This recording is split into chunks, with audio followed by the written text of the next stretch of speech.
نبی پاک نے صحابہ سے پوچھا تھا اور بتاؤ بھائی عجیب ایمان کس کا ہے؟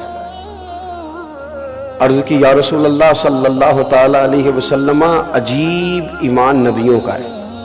حضور نے فرمایا ان کا کیسے عجیب ہے؟ ان کو تو اللہ تعالیٰ کی وحی نصیب ہوتی ہے، فرشتہ آتا ہے۔ یا رسول اللہ پھر فرشتوں کا؟ فرمایا وہ تو اللہ تعالیٰ کے عرش کے گرد رہتے ہیں، تسبیحات پڑھتے ہیں، جنت دوزخ کو دیکھتے ہیں، اللہ کے لوح کرسی عرش کو دیکھتے ہیں، ان کا کیسے عجیب ہوا؟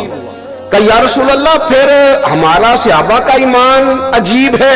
تو حضور فرمانے لگے تم نے تو سارے معجزات دیکھے،